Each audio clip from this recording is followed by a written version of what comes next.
tugiye kuvuga kuri Beya. Beya ni umucuranzi uzwi ku bakunzi ba gospel cyane cyane, ni baramuzi, acuranga injyana cyane cyane, azwi ku njyana y'igisirimba. Injyana ni nyinshi ariko azwi ku njyana y'igisirimba. Ndetse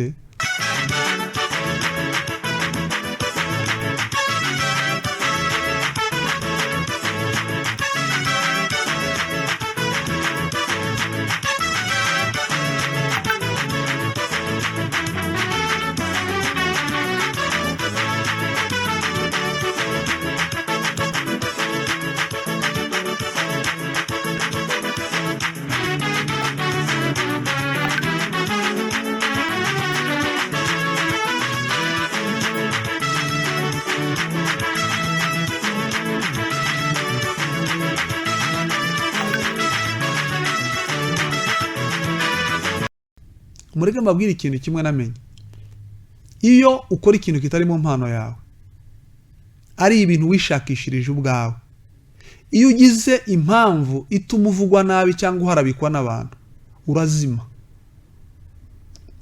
Ariko iyo ukora ikintu kiri mu muhamagaro, umuntu wahamagawe n'Imana, naho yagira intege nke, ntabwo abantu bamuvaho. Abantu barakomeza bakamukunda muri za ntege nke ze. Nubona hari ikintu wakoraga, ukabona uvugirijwe induru wenda kubw'impamvu imwe cyangwa iyindi, ukabona urazimye, uzamenya ko ya ango itari impano yawe. Ariko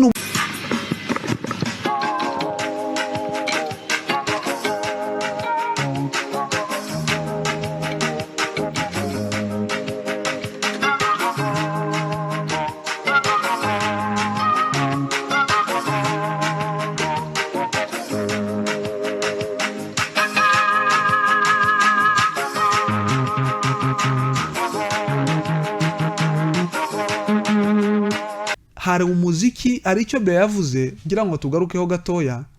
Nashatse kubabwira ku mbaraga z'umuziki. Muri Repubulika ya Demokarasi ya Kongo, mu ntara ya Katanga, avuka mu mwaka w'1900. Njyewe nari mu bantu bapingaga cyane ibintu by'igisirimba, nari ntaragihabwa, reka mvuge gutyo. Ngo buce umuntu atanga ubuhamya, ni umumama wari wararwaye kanseri y'ibere, aravuga ngo barabyinye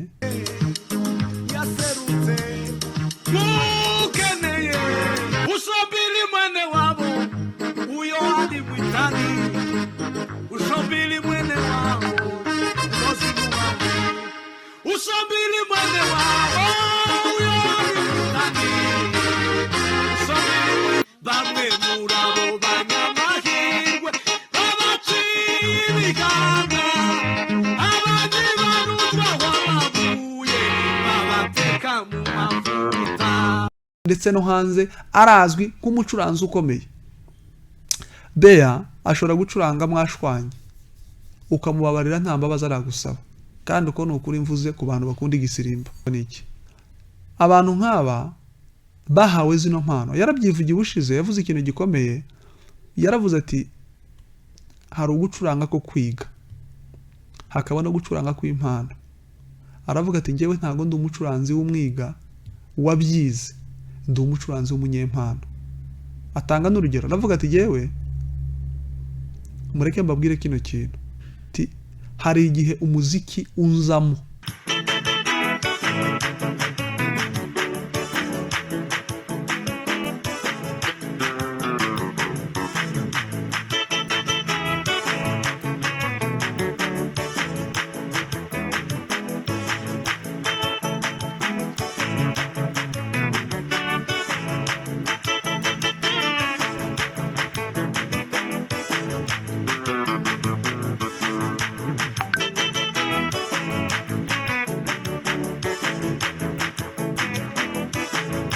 Icya kabiri ngira ngo mbabwire, abantu bajya bemera, twese dushobora gukora ikintu, ariko twese dushobora gusumbanya umuhamagaro. Yego, ni byiza ko dukora twese. Buriya dufite no mu nsengero zacu tubamo, dufite abashumba, hari abatubwiriza, ariko impano zabo atarivuga ubutumwa. Tukaba dufite n'abavuga ubutumwa dushobora gutumira, ukavuga ati kabisa uyu muvuga ubutumwa harahana nkuye harahangejeje. Ni byiza rero ko tumenya impano z'abantu tukazubahira. Ariko cyane cyane nagarutse ku kintu cy'umuziki, nifashishije Beya nk'umwe mu bacuranzi bakomeye kandi bamaze igihe.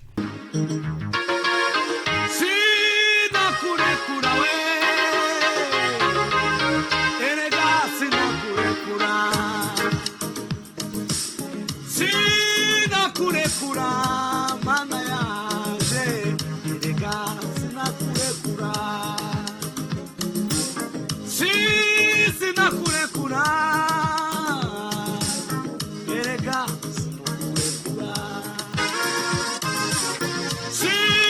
sinakurekura mana. mureke mbabwire kalite z'uyu zimwe muri kalite za Bea ari mu bantu bamaze igihe kinini bacuranga batigeze bazima. Ikaze kuri Gospel TV, ngiye tugiye kubana, nitwa Gink bisanzwe. Turagushimiye, reka tuganire gatoya ku mbaraga z'umuziki. Buri uyu muziki ni kimwe mu bintu bigira imbaraga mu marangamutima y'umuntu, byifashishwa n'abantu bose, ni kimwe mu bintu bihuriyeho n'abantu basenga ndetse n'abadasenga. Umuziki ukundwa n'abantu bose, kandi umuziki ukora ku marangamutima y'umuntu uwo ari we wese, ndetse birenga ku muntu, ukakora no ku marangamutima y'inyamaswa zimwe na zimwe. Hari nk'ingurube n'izindi nyamaswa zitandukanye, iyo zumvise umuziki zigubwa neza, zigira ubuzima bwiza. Ariko noneho iyo bigeze ku muntu, buriya umuziki ugira imbaraga. Umuziki uri mu bintu bizamura amarangamutima, bigatuma umuntu yishima no mu gihe yaba atumva n'indirimbo cyangwa se atumva igihangano runaka, upfa kuba gifite injyana nziza, kubera ko bivugwa ko umuntu wakoze umuziki cyangwa se wakoze bino byuma bicuranga yagenderaga, cyangwa se abacurangaga bose bivuga ko bagendeye ku buryo amarangamutima y'umuntu ateye cyangwa se umutima w'umuntu uteye. Ariko nubwo bivugwa gutyo, ibyuma bicuranga ibyo nabicuranze bintu haraho nkizi haraho nkizi ubu ngubu hafi muri sente zose handitsemo ngo Bea wa data. Abafite bakoresha zina sente za kera handitsemo ngo Bea wa data. Reka ngwereke ikindi.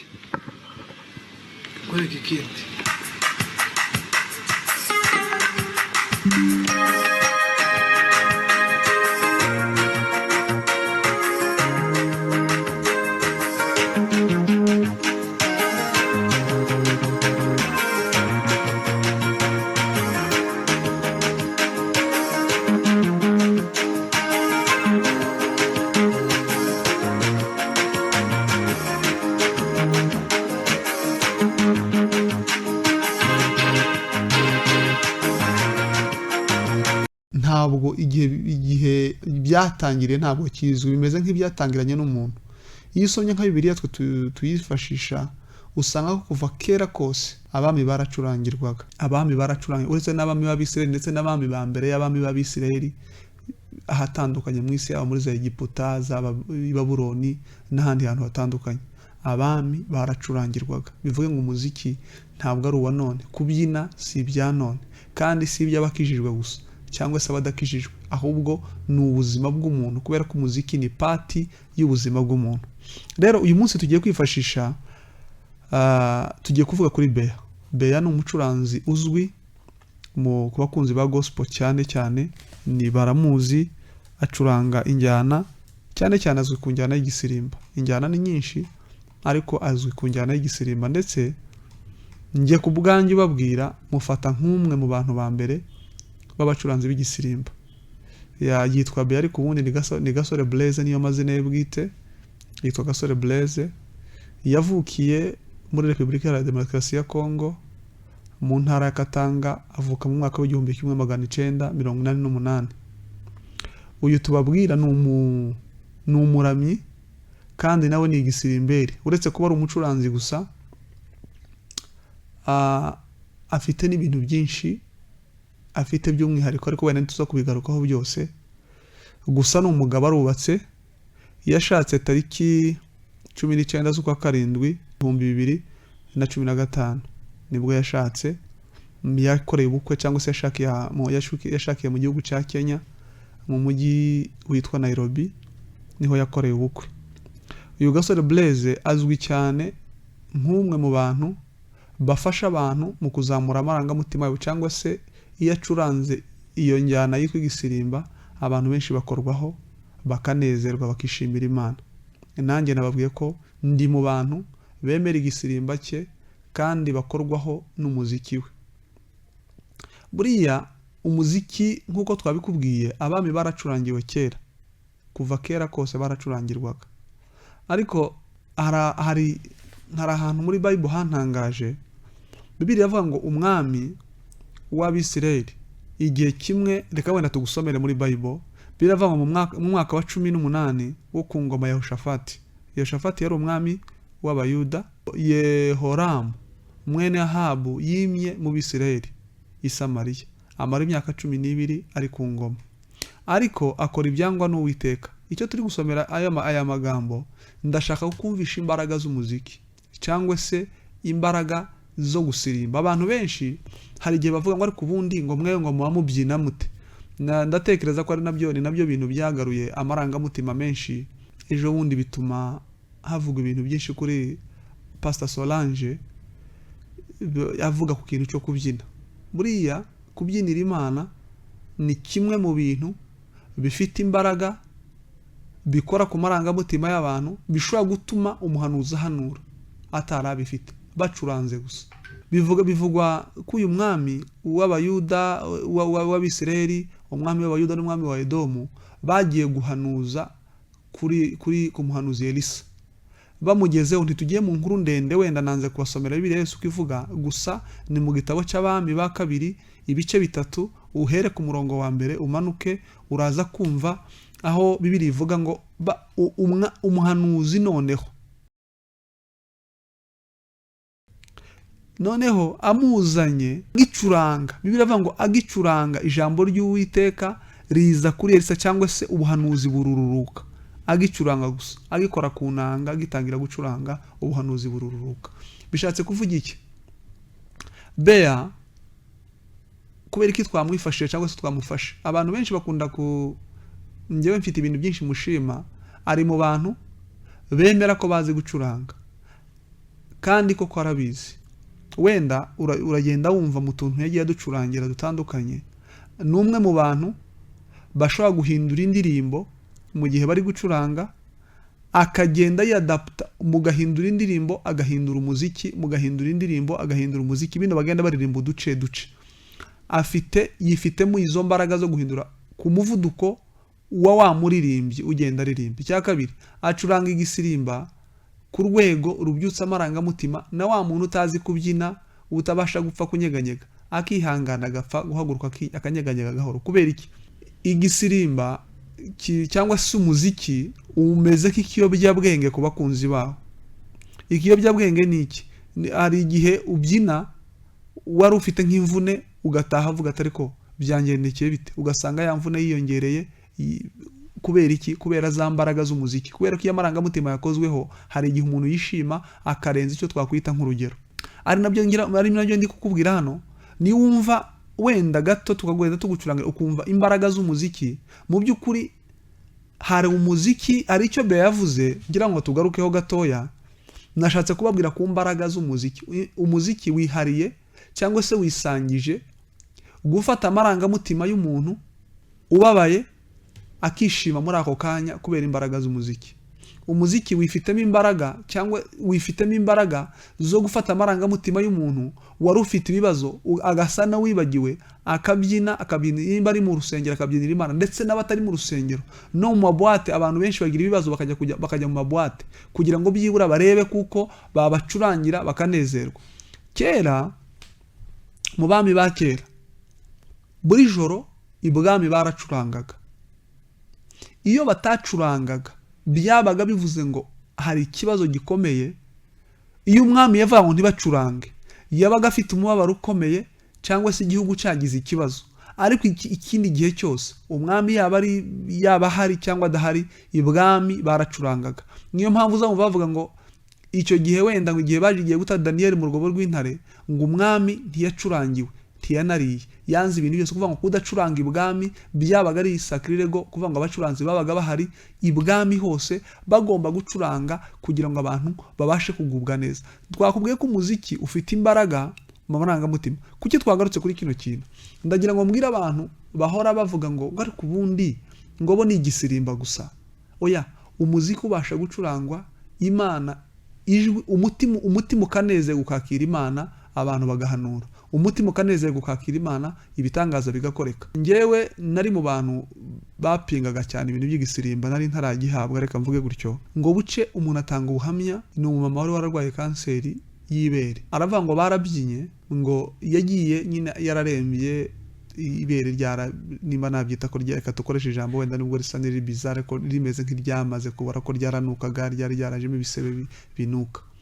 Aravuga ngo agenda Kampala babyina igisirimba ngo yumva ko bavuga imbere baravuga ngo tugiye gukora operation tugiye kubaga ngo barabyina ngo yumva ko ibere basa n'abari kuruye bakurura impande zose yumva ko amashira n'amaraso bisohoka ngo baravuga ngo kubaga birarangiye ngo tugiye kudoda ngo yumva neza ko badoda yabere arakira nubaza agenda atanga ubuhamya uburyo Imana yamukijije kandi yaravuye murago bamusezereye. Kubera iki si byiza ko dukerensa ibyo babyinira Imana n'ibyo bacurangira Imana kubera kuko ntituzi imbaraga zirimo.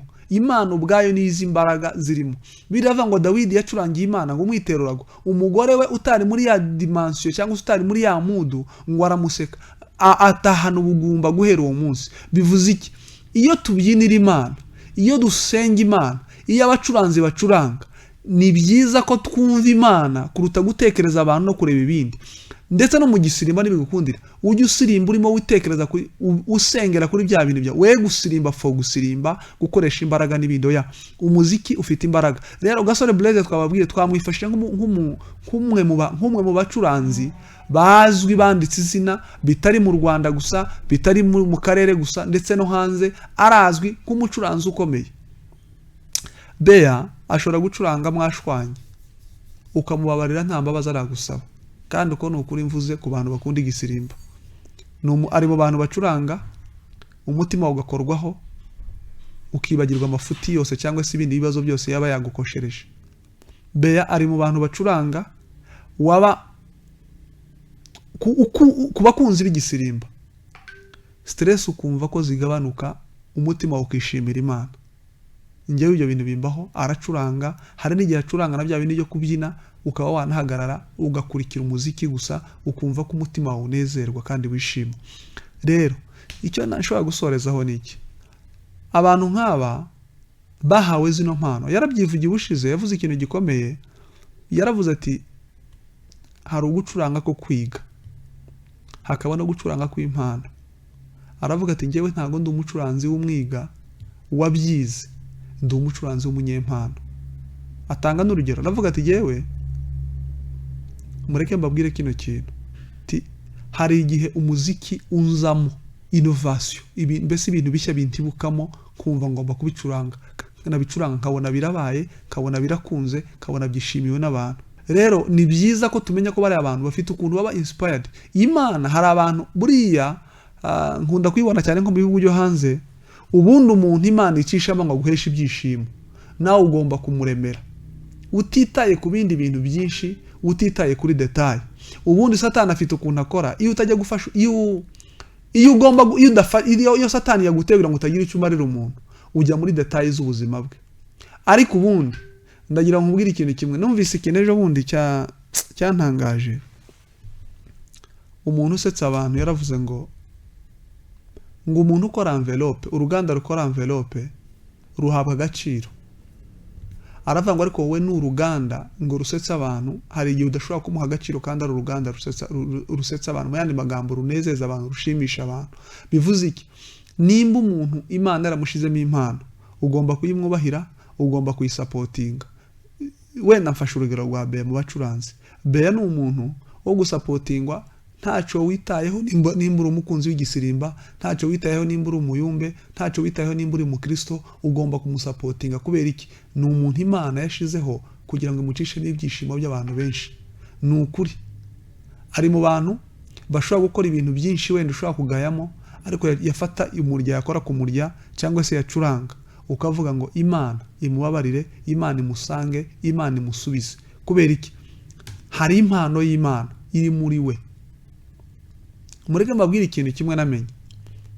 Iyo ukora ikintu kitari mu mpano yawe ari ibintu wishakishirije ubwawe, iyo ugize impamvu ituma uvugwa nabi cyangwa uharabikwa n'abantu urazima. Ariko iyo ukora ikintu kiri mu muhamagaro umuntu wahamagawe n'Imana naho yagira intege nke ntabwo abantu bamuvaho. Abantu barakomeza bakamukunda muri za ntege nke ze. Nubona hari ikintu wakoraga ukabona uvugirijwe induru wenda kubwo impamvu imwe cyangwa iyindi ukabona urazimye, uzamenye ko ya ango itari impano yawe. Ariko nubona ukoze ikintu ukavugirizwa induru rimwe kabiri gatatu, ukabona cya kintu aho ukomeje kugira imbaraga zo kugikora, uzamenye kuri mu mpano yawe uzakomerezeho. Rero mureke mbabwire kino kintu ku bacuranzi bacu, yemwe bantu, hari ukuntu wenda dutumira abavuga butumwa, ugasanga dutumiye abavuga butumwa akaba aribo duha agaciro kuruta abacuranzi.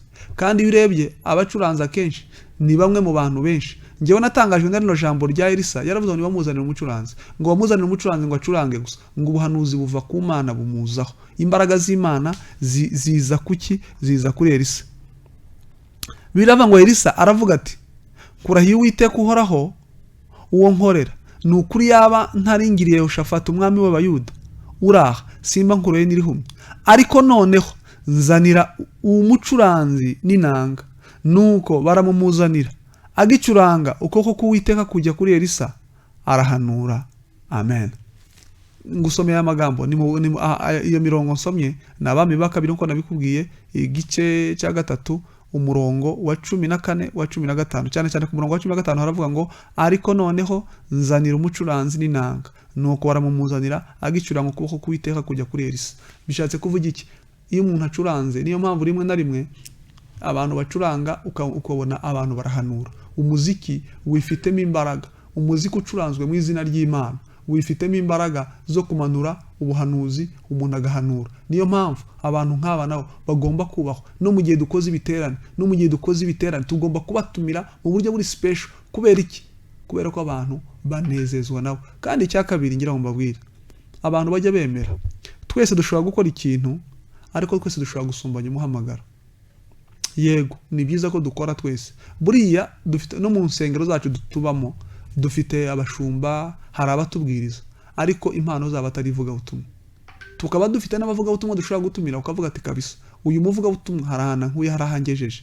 Ni byiza rero ko tumenya impano z'abantu tukazubahira. Ariko cyane cyane nagarutse ku kintu cy'umuziki, nifashishije Bea kumwe mu bacuranzi bakomeye kandi bamaze igihe. Mureke mbabwire kalite z'uyu zimwe muri kalite za Bea. Bea ari mu bantu bamaze igihe kinini bacuranga batigeze bazima. Nshingiye ku gihe natangiye kumwumva, yatangiye gucuranga ari umwana mutoya. Ushingiye ku myaka ye, twavuze ko yavutse mu mwaka w'1988. Yatangiye gucuranga kera, amaze hafi nk'imyaka, ndatekereza ko ari imyaka irenga 20 ari umucuranzi. Yatangiye gucuranga ari umwana muto cyane. Ariko kuva icyo gihe kugeza uyu munsi, ni umwe mu bacuranzi b'igisirimba ba mbere bakomeye, batava kuri pause. Yigaza byivugira igihe kimwe abantu bashaka kwenda kutamwumva neza, ariko mu by'ukuri ni umwe mu bacuranzi bakomeye, bakunzwe, bafite imbaraga, bazwi, batava kuri pause. Igihe cyose yinjiye mu iteraniro, iyo ahawe umwanya aracuranga. Ikindi kintu cya Bea, ni umwe mu bantu bafite impano kandi atihaye yahawe n'Imana. Nakubwiye ngo iyo umuntu avuzwe rimwe kabiri gatatu mu ntege nke runaka, abamuharabika, bavuga ibiri byose, abagira gute, ariko akanga n'ubundi akagumana rya zina, akagumana rya jambo imbere y'Imana, ntacike intege, ntasubira inyuma. Wa muntu aba afite umuhamagaro ukomeye. Bea rero ari mu bantu bagiye bavugwaho ibintu byinshi, ariko n'ubundi abantu ntibigeze bagabanura igikundiro bamukunda. N'ubu hari abantu bakimukunze kuko bari bamukunze mbere, ndetse nako turimo. Ndetse iyo ageze muri buri rusengero, umuntu wese yifuza ko yahabwa byibura keyboard akabasha gukora ku murya gatoya kugira ngo abantu babashe kunezererwa Imana. Rero nari mbivugiye kugira ngo abantu bamenye ko umuziki ni imwe muri parti bigize ubuzima bw'abantu. Nubona abantu baracuranze, ntukaza winuba. Nimba utarahawe iyo ango, cyangwa se utarahamagawe muri ubwo buryo, cyangwa se utarahawe umuziki, cyangwa se ufite ibindi byawe bikurimo, winenga abandi banezezwa n'igisirimba, winenga abandi banezezwa n'umuziki, winenga abandi. Ahubwo iyo wari ubishoboye ngo supporting abacuranzi, ni byiza ko tubasupportinga, kubera ko ni bamwe mu bantu Imana icishamo ibintu bikomeye. Abantu benshi bashobora guhanura mu rusengero, mu kubaha abahanura utazi ko byavuye muri wa muziki wakoze kuri ya marangamutima ukamanura ibintu. Umuntu ashobora guhaguruka akabwiriza bitewe n'iki nuko bakoze kuri wa muziki ukamanura ibintu mu mutima we akagira ibintu byinshi yumva kuko buri hishurirwa kenshi buriya kuvuga ubutumwa ni kimwe no guhishurirwa ni ikindi hari igihe uba warize ibintu ufite ibintu byinshi mu mutwe ariko uyu mwuka w'Imana yaguhumekeye imbaraga z'Imana zakujeho akenshi ukora iby'ubutware rero narimo basangiza imbaraga z'umuziki nagira ngo nkubwire ngo umuziki ni kimwe mu bintu bikora ku marangamutima ni byiza ko nujya no gusenga ubwawe uramutse ufite uwo muziki wawucuranga ukabasha gusabana n'Imana neza murakoze njye twari kumwe nitwa Guy ibiganiro kuri Ni Gospel nakagaruka turagushimiye cyane